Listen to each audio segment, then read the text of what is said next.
So the last time I seen the car like this would have been about 1991 or 92 when my father got it painted. I'm pretty sure I was in high school. It was about 20, 25 bolts that held everything together. Fenders had a bolt here, had a bolt here, one right here by my thumb, and then 4 right here. If you're doing this for the first time, I recommend taking them 4 out first and then supporting that end with a floor jack and a piece of wood. I do not recommend taking this one out as your last one, as the fender will want to, fall off the frame, and mine did. Didn't hurt, but it definitely hurt my feelings watching these one-of-a-kind fenders basically fall off and hit the ground. Felt like a dumbass, to be honest with you. Same thing on this side. This side I learned I put a floor jack and a piece of wood underneath it, but same bolt holes. 1, 2, 3, 4 down there, and then there was one up against the frame down there. So that was pretty cool. Radiator mounts are right there, right here. That was fairly easy. Nothing spectacular. There was a bunch of sheet metal stuff that he had worked up here that covered the frames and the frame horns and covered the Mustang 2 front end. So that's independent front suspension on a 32 Ford. It's a really good ride. When we were traveling in it, it was probably the best riding car we had growing up, to be quite honest with you. Don't fault my mom and dad at all for wanting to travel in it. So the next step will be disconnecting it electrically, disconnecting the transmission from the car, and basically getting it down to the engine mounts and transmission mounts only. That'll be the next step in getting this engine and transmission out of here.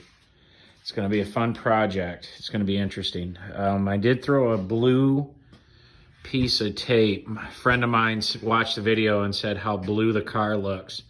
So I threw that blue roll of tape up there to kind of show you guys how actual green the car is. But yet you guys don't even get the appreciation of it, because going through my phone, it's blue.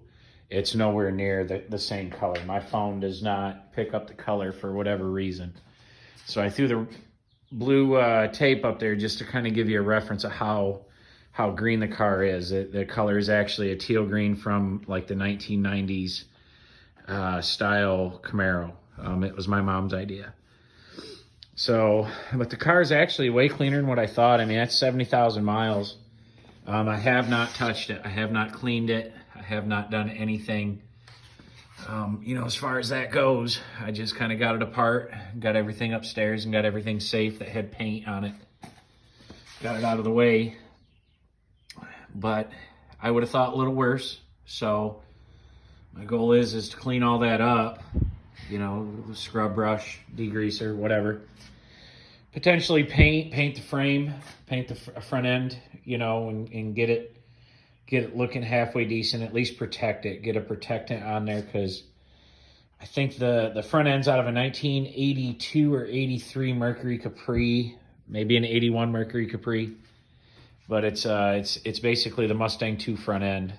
But I will, when I get the engine and transmission out, I plan on wire wheeling the frame and putting like some sort of rust inhibitor on it, cleaning it up, making it look somewhat new. I wouldn't say new, but somewhat nicer, cleaner anyway. Let's say that. The whole underside of the car is oil sprayed.